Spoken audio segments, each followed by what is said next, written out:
जय श्री कृष्ण। राधे राधे। आज हम सुनेंगे सावन मास कथा की 10वें अध्याय की कथा। बोलिए शंकर भगवान की जय हो, पार्वती माता की जय हो। महादेव जी कहते हैं, हे देवी, पूर्व काल में श्वेत केतु नाम के एक राजा थे। वे बड़े भारी तपस्वी थे। उन्होंने प्रभास क्षेत्र में आकर समुद्र के तट पर शिवलिंग की स्थापना करी और महान तप प्रारंभ किया। तपस्या और नियम का पालन करते हुए उनके 14 वर्ष बीत गए। तब मैंने उन्हें दर्शन दिए और कहा, हे सुव्रत, वर मांगो। तब राजा श्वेत केतु ने कहा, हे प्रभु, मुझे अपनी अविचल भक्ति दीजिए और इस स्थान पर सदा निवास कीजिए। एवं मस्तु कहकर मैं वहां से अंतर्ध्यान हो गया। कुछ काल के बाद राजा श्वेत केतु ने उस लिंग की आराधना करके महान अभ्युदय युक्त स्थान को प्राप्त किया। इसीलिए उस शिवलिंग का नाम श्वेत केतवीश्वर हो गया। उसके बाद कलयुग आने पर पवन पुत्र भीमसेन अपने भाइयों के साथ तीर्थ यात्रा करने के प्रसंग से प्रभास क्षेत्र में आए। उन्होंने रात्रि में जागरण किया, समुद्र के समीप लिंग का पूजन किया और तब से उसका नाम भीमेश्वर लिंग हुआ। श्वेत केतवीश्वर लिंग का एक बार दर्शन कर लेने से अनेक जन्मों के किए हुए पाप और इस जन्म के भी बहुत से पाप तत्काल ही नष्ट हो जाते हैं। भीमेश्वर से पूर्व और सोमनाथ से अग्निकोण में सरस्वती देवी द्वारा स्थापित महाप्रभावशाली भैरवेश्वर लिंग है। मनुष्य को चाहिए कि वह सरस्वती देवी और भैरवेश्वर लिंग का विधिवत पूजन करे। जो महानवमी को विधिवत स्नान करके सरस्वती देवी का पूजन करता है, वह वाणी जनित समस्त दोषों से मुक्त हो जाता है। जो अघोर मंत्र से दूध के द्वारा उस लिंग को नहलाकर उसकी पूजा करता है, वह यात्रा के उत्तम फल को प्राप्त करता है। वहां से चंडीश्वर देव के पास जाएं। वह स्थान सोमनाथ के दक्षिण 7 धनुष की दूरी पर स्थित है। पूर्व काल में चंडी देवी ने भगवान दंडपानी की स्थापना की थी। उसके बाद मेरे गण चंड ने उस लिंग की आराधना की और वहां बड़ी कठोर तपस्या की। इस कारण पृथ्वी पर वह चंडेश्वर लिंग के नाम से विख्यात हुआ। चंडेश्वर को दूध, दही, मधु, घृत और ईख के रस से स्नान कराएं। फिर उसके श्री अंग में कुमकुम का लेप करें। फिर कपूर, खस और कस्तूरी मिलाया हुआ सुगंधित चंदन लगाएं। उसके बाद फूलों से पूजा करें। इसके बाद धूप और अगरू निवेदन करके अपने वैभव के अनुसार वस्त्रों से पूजन करें। उत्तम नैवेद्य लगाकर दीप माला जलाकर रखें। ब्राह्मणों को यथाशक्ति दक्षिणा दें। ऐसा करने से पितृकल्प पर्यंत तृप्त रहते हैं। हे पार्वती, सुनो। सोमनाथ से पश्चिम 7 धनुष की दूरी पर आदित्येश्वर नाम के शिवलिंग के समीप जाएं, जिसकी स्थापना साक्षात भगवान सूर्य ने की है और जो सभी पातकों का नाश करने वाला है।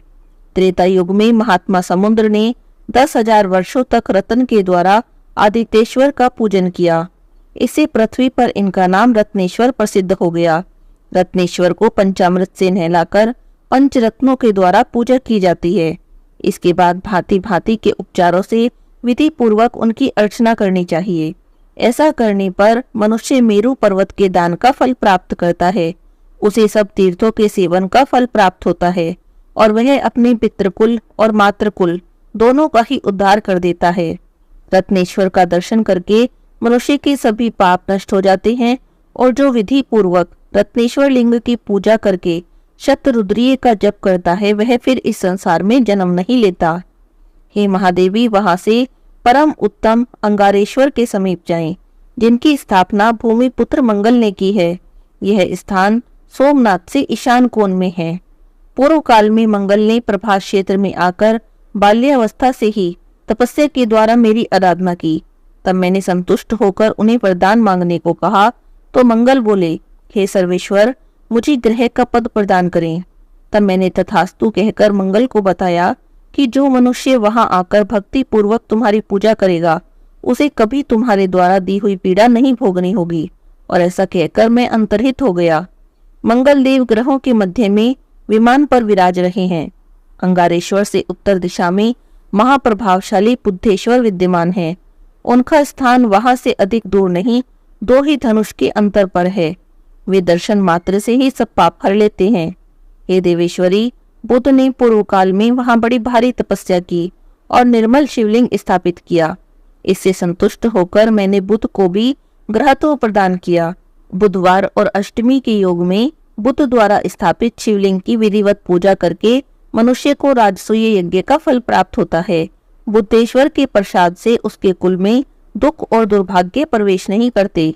उमा मंदिर के पूर्व भाग में सिद्धेश्वर से आग्नेय कोण में बृहस्पति द्वारा स्थापित महालिंग है। बृहस्पति जी ने भक्ति भाव से उसकी आराधना करके मुझ देवेश्वर शिव को संतुष्ट किया। इससे उन्होंने संपूर्ण मनोवांछित फल प्राप्त कर लिए। मुझसे ज्ञान पाकर वे देवताओं के पूजनीय गुरु हो गए और ग्रहों के पद पर प्रतिष्ठित होकर इस समय स्वर्ग में आनंद भोगते हैं। बृहस्पतिश्वर का भक्ति भाव से दर्शन करके मनुष्य कभी दुर्गति में नहीं पड़ता। उसे बृहस्पति की ओर से पीड़ा नहीं होती। शुक्ल पक्ष की चतुर्दशी और गुरुवार के योग में पंचोपचार से विधि पूर्वक लिंग की पूजा करके मानव परम पद को प्राप्त कर लेता है।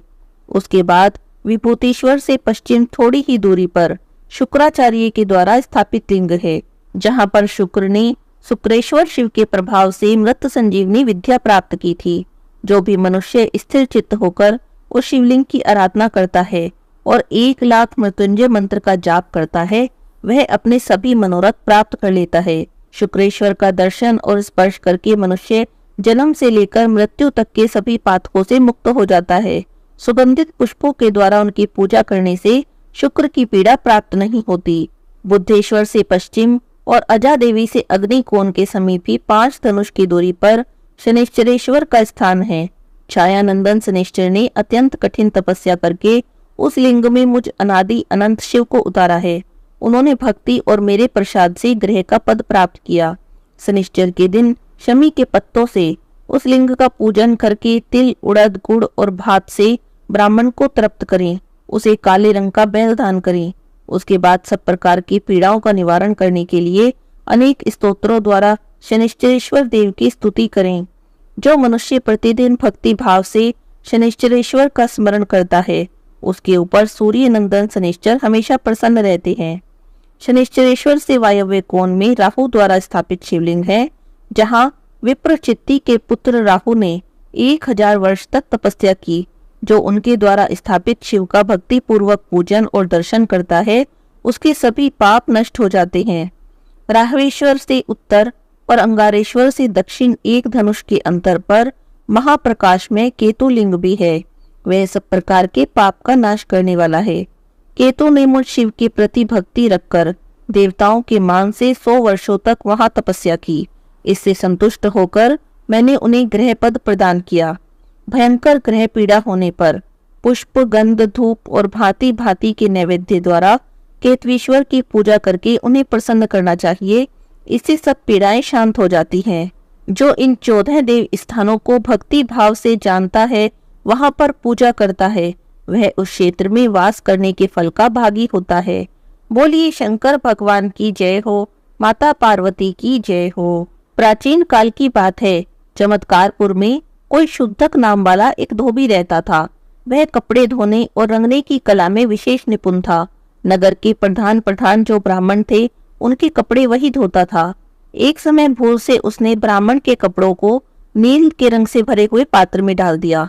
बहुत देर बाद जब उसे इस बात का पता लगा, तब उसने अपनी पत्नी और पुत्रों को एकांत में बुलाकर कहा, मैंने महात्मा ब्राह्मणों के बहुत से बहुमूल्य वस्त्र अज्ञान के कारण नील के रंग में डाल दिए।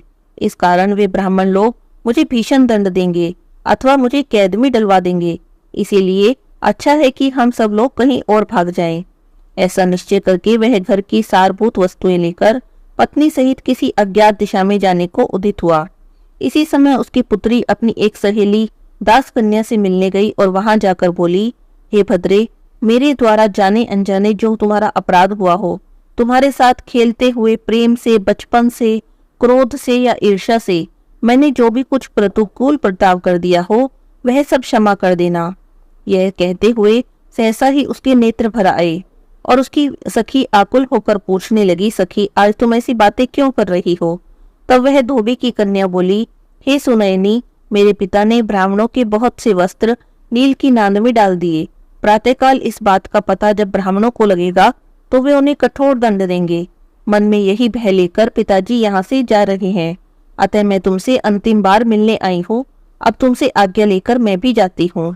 दास कन्या कहने लगी, यदि ऐसी बात है तो तुम कहीं मत जाओ, यहाँ से शीघ्र जाकर अपने पिता को रोक दो। इस स्थान से पूर्व उत्तर के कोने में एक जलाशय है। उसमें किसी समय मेरे पिता ने जाल डाला था। वह जाल काले केशों का बना हुआ था। जलाशय में डालते ही वह सफेद हो गया।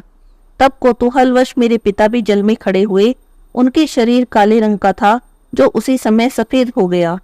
केवल शरीर ही नहीं, उनके काले बाल भी सफेद हो गए। तब से वहां कोई भी नहीं जाता है, अतः उसी में तुम अपने कपड़े धुलवाओ। इससे सब काले कपड़े सफेद हो जाएंगे और उन वस्त्रों की अच्छी तरह से शुद्धि भी हो जाएगी। तब वह धोबी की कन्या अपने पिता के पास गई और कहने लगी, पिताजी, मेरी सखी कहती है कि पास ही कोई जलाशय है, उसमें डाली हुई हर काली वस्तु सफेद हो जाती है, अतः प्रातःकाल जलाशय में जाकर अपने कपड़े धोइए, वे निश्चय ही सफेद हो जाएंगे। धोबी कहने लगा, बेटी, प्राचीन पुरुषों ने कहा है, वज्र के लेप, मूर्ख, स्त्री, केकड़ा, मछली, नील के रंग और मदिरा पीने वाले मनुष्य का एक ही ग्रह होता है, अतः नील का रंग नहीं मिट सकता। तब कन्या कहने लगी, एक बार सब वस्त्रों को ले जाकर चलिए तो सही, जब ये शुद्ध होंगे, काले से सफेद हो जाएंगे, तभी हम घर को लौटेंगे, अन्यथा किसी दूसरी दिशा को चल देंगे। कन्या का यह वचन सुनकर उसके भाई, बंधु और सेवकों ने एक स्वर से कहा, ठीक कहती है। फिर सभी लोग रात में ही जलाशय के पास गए। दास कन्या सबके आगे होकर राह दिखाती हुई जा रही थी। वह जलाशय नाना प्रकार की फैली हुई लताओं से छिपा हुआ था। मल्लाह की पुत्री ने सबको दिखाया। तब धोबी ने जल में घुसकर उन वस्त्रों को धोया। धोते ही वे सभी काले वस्त्र स्फटिक मणि के समान स्वच्छ और श्वेत हो गए। इससे प्रसन्न होकर धोबी ने अपनी कन्या और मल्लाह की पुत्री को साधुवाद देते हुए कहा, अब हम ये सभी वस्त्र उन ब्राह्मणों को समर्पित कर सकते हैं। घर जाकर धोबी ने बड़े हर्ष के साथ वे वस्त्र ब्राह्मणों को दिए। ब्राह्मणों ने वस्त्र के साथ धोबी के शरीर और केशों को भी श्वेत हुआ देखा तो पूछा, ये क्या अद्भुत बात है। तब धोबी ने सब हाल कह दिया। सुनकर सभी ब्राह्मण भी उत्सुकता से वहां गए। उन्होंने परीक्षा के लिए बहुत सी काली वस्तुएं डाली, वे सभी श्वेत रूप में परिणत हो गई। तब तरुण धर्मात्मा पुरुषों ने उस जलाशय में स्नान किया। स्नान करते ही वे श्वेत वर्ण के हो गए और तेज से संपन्न हो गए। हाँ, उनके केश भी सफेद हुए बिना नहीं रह सके। वहां स्नान करने के प्रभाव से सभी लोग परम गति को प्राप्त होने लगे। तब इंद्र ने उस मोक्षदायक शुक्ल तीर्थ को देखकर उसे धूल से पटवा दिया। आज भी वहां जो तृण आदि उत्पन्न होते हैं, वे शुक्ल तीर्थ के प्रभाव से सफेद ही होते हैं। जो मनुष्य वहां उत्पन्न हुए कुश से श्राद्ध करता है, वह समस्त पितरों को तार देता है। जो भी मनुष्य शुक्ल तीर्थ की मृतिका को अपने शरीर में लगाकर स्नान करता है, उसे सभी तीर्थों का फल प्राप्त होता है। एक समय शौनक आदि 88,000 ऋषियों ने सूत जी महाराज से कहा, हे महाभाग, हमसे भीमा शंकर नामक ज्योतिर्लिंग का महात्म्य कहिए। तब सूत जी महाराज बोले, पूर्व काल की बात है, एक महापराक्रमी राक्षस हुआ जिसका नाम था भीम। वह सदा धर्म का विध्वंस करता, सभी प्राणियों को दुख देता। वह महाबली राक्षस कुंभकर्ण और करकटी का पुत्र था और अपनी माता के साथ सह पर्वत पर निवास करता था। एक दिन समस्त लोगों को दुख देने वाले भयानक पराक्रमी दुष्ट भीम ने अपनी माता से पूछा, माँ, मेरे पिताजी कहाँ हैं? तुम यहाँ अकेली क्यों रहती हो? मैं ये सब जानना चाहता हूँ, अतः सब बातें मुझसे कहो। तब उसकी माता कहने लगी, बेटा, रावण के छोटे भाई कुंभकर्ण तेरे पिता थे। भाई सहित उस महाबली वीर को श्री राम ने मार डाला है। मेरे पिता का नाम करकट और माता का नाम पुष्कसी है। विराट मेरे पति थे, जिन्हें पूर्व काल में राम ने मार दिया। अपने प्रिय स्वामी के मारे जाने पर मैं अपने माता पिता के पास रहती थी। एक दिन मेरे माता पिता अगस्त्य मुनि के शिष्य सुतीक्ष्ण को अपना आहार बनाने के लिए गए। वे बड़े तपस्वी और महात्मा थे। उन्होंने कुपित होकर मेरे माता पिता को भस्म कर दिया। वे दोनों मर गए। तब से अकेली बड़े दुख के साथ मैं इस पर्वत पर रहने लगी। मेरा कोई सहारा नहीं है। मैं असहाय और दुख से आतुर होकर यहाँ निवास करती हूँ। इसी समय महान बल और पराक्रम से संपन्न राक्षस कुंभकर्ण, जो रावण के छोटे भाई थे, यहाँ पर आए। उन्होंने बलात् मेरे साथ समागम किया। फिर वे मुझे छोड़कर लंका चले गए। तब तुम्हारा जन्म हुआ। तुम भी पिता के समान ही महान बलवान और पराक्रमी हो। अब मैं तुम्हारा सहारा हूँ और तुम मेरा सहारा हो। सूत जी कहते हैं, ब्राह्मणों, अपनी माता की बातें सुनकर भयानक पराक्रमी भीम कुपित होकर विचार करने लगा कि मैं विष्णु के साथ कैसा बर्ताव करूं। उन्होंने मेरे पिता को मार डाला। मेरे नाना नानी उनके भक्त के हाथ से मारे गए। विराट को भी इन्होंने ही मारा था और इस प्रकार मुझे इन्होंने बहुत दुख दिया है। यदि मैं अपने पिता का पुत्र हूं तो श्री हरि को अवश्य ही पीड़ा दूंगा। ऐसा निश्चय करके भीम महान तप करने के लिए चला गया। उसने ब्रह्मा जी की प्रसन्नता के लिए 1000 वर्षों तक महान तप किया। तपस्या के साथ वह मन ही मन इष्ट देव का ध्यान किया करता था। तब लोक पिता में ब्रह्मा जी उसे वरदान देने के लिए गए और कहने लगे, भीम, मैं तुमसे प्रसन्न हूँ, तुम्हारी जो इच्छा हो उसके अनुसार वरदान मांगो। तब भीम ने कहा, हे देवेश्वर, हे कमलासन, यदि आप मुझ पर प्रसन्न हैं और मुझे वरदान देना चाहते हैं तो आज मुझे ऐसा बल दीजिए जिसकी कहीं तुलना ना हो। सूत जी कहते हैं, ऐसा कहकर उस राक्षस ने ब्रह्मा जी को नमस्कार किया और उनकी स्तुति की। ब्रह्मा जी भी उसे अभिष्ट वरदान देकर अपने धाम को चले गए। ब्रह्मा जी से अत्यंत बल पाकर राक्षस अपने घर आया और माता को प्रणाम करके बड़े गर्व से बोला, माँ, अब तुम मेरा बल देखो। मैं इंद्र आदि देवताओं और इनकी सहायता करने वाले श्री हरि का भी संहार कर दूंगा। और ऐसा कहकर भयानक पराक्रमी भीम ने पहले इंद्र आदि देवताओं को जीता, उन सबको अपने अपने स्थान से बाहर कर दिया और उसके बाद देवताओं की प्रार्थना से उनका पक्ष लेने वाले श्री हरि को भी उसने युद्ध में हरा दिया। फिर प्रसन्नता से पृथ्वी को जीतना प्रारंभ कर दिया। सबसे पहले वह कामरूप देश के राजा सुदक्षिण को जीतने के लिए गया। वहां राजा के साथ उसका भयंकर युद्ध हुआ। उस दुष्ट असुर भीम ने ब्रह्मा जी के दिए हुए वरदान के प्रभाव से शिव के आश्रित रहने वाले महावीर महाराज सुदक्षिण को परास्त कर दिया। सब सामग्रियों सहित उनका राज्य और सर्वस्व अपने अधिकार में कर लिया। भगवान शिव के प्रिय भक्त धर्म प्रेमी परम धर्मात्मा राजा को उसने कैद कर लिया। उनके पैरों में बेड़ी डालकर उन्हें एकांत स्थान में बंद कर दिया। वहां उन्होंने भगवान की प्रीति के लिए शिवजी की उत्तम पार्थिव मूर्ति बनाकर उन्हीं का भजन पूजन करना आरंभ कर दिया। बारंबार गंगा जी की स्तुति की, मानसिक स्नान आदि से पार्थिव पूजन विधि से शंकर जी की पूजा संपन्न की। विधि पूर्वक भगवान शिव का ध्यान करके वे पंचाक्षर मंत्र ओम नमः शिवाय का जाप करने लगे। अब उन्हें दूसरा कोई काम करने के लिए अवकाश नहीं मिलता था। उन दिनों उनकी साध्वी पत्नी राजवल्लभा दक्षिणा प्रेम पूर्वक पार्थिव शिवलिंग का पूजन करती थी। वे दोनों दंपत्ति अनन्य भाव से भगवान का कल्याण करने वाले भगवान शंकर का भजन करते और उनकी आराधना करते। इधर वह राक्षस वर के अभिमान से मोहित होकर यज्ञ कर्म आदि सब धर्मों का लोप करने लगा और सबसे कहने लगा, तुम लोग सब कुछ मुझे दो। महर्षियों दुरात्मा राक्षसों की बहुत बड़ी सेना लेकर उन्होंने सारी पृथ्वी को अपने वश में कर लिया। वह वेद शास्त्रों स्मृतियों और पुराणों में बताए हुए धर्म का लोप करके शक्तिशाली होने के कारण स्वयं ही सबका उपभोग करने लगा। तब सब देवता और ऋषि अत्यंत पीड़ित होकर महाकोशी के तट पर गए और शिवजी की आराधना की और उनकी स्तुति की। उनकी स्तुति करने पर भगवान शिव प्रसन्न हो देवताओं से बोले, देवगणों महर्षियों, मैं प्रसन्न हूँ, वर मांगो, तुम्हारा कौन सा कार्य मैं सिद्ध करूं। तब देवता बोले, हे देवेश्वर, आप तो अंतर्यामी हैं, आप सबके मन की बात जानते हैं, आपसे कुछ भी छिपा नहीं। हे प्रभु, हे महेश्वर, कुंभकर्ण से उत्पन्न करकटी का बलवान पुत्र राक्षस भीम ब्रह्मा जी के दिए हुए वरदान से शक्तिशाली होकर देवताओं को निरंतर पीड़ा दे रहा है। अतः आप इस दुखदाई राक्षस का नाश कर दो, हम पर कृपा करो, अब देर न करो प्रभु। तब भगवान शंकर ने कहा, देवताओं, कामरूप देश के राजा सुदक्षिण मेरे भक्त हैं, उनसे मेरा एक संदेश कहो, फिर तुम्हारा सारा कार्य शीघ्र पूरा हो जाएगा। उनसे कहना, कामरूप देश के अधिपति महाराज सुदक्षिण, हे प्रभु, तुम मेरे विशेष भक्त हो, अतः प्रेम पूर्वक मेरा भजन करो। दुष्ट राक्षस भीम ब्रह्मा जी का वर पाकर प्रबल हो गया, इसलिए उसने तुम्हारा तिरस्कार किया, परंतु अब मैं उस दुष्ट को मार डालूंगा, इसमें संदेह नहीं। सूत जी कहते हैं, ब्राह्मणों, तब उन देवताओं ने प्रसन्नता से वहां जाकर महाराज से शंभु की कही हुई सारी बात कही। उनसे वह संदेश कहकर देवताओं और महर्षियों को बड़ा आनंद हुआ और वे सब के सब शीघ्र ही अपने आश्रम को चले गए। इधर भगवान शिव अपने गणों के साथ लोकहित की कामना से अपने भक्त की रक्षा करने के लिए सादर उसके पास आए और गुप्त रूप से वहीं पर रुक गए। इसी समय कामरूप नरेश ने पार्थिव शिवलिंग के सामने गाढ़ ध्यान लगाना प्रारंभ कर दिया। इतने में ही किसी राक्षस ने जाकर कह दिया कि राजा तुम्हारे नाश के लिए कोई विचार कर रहे हैं।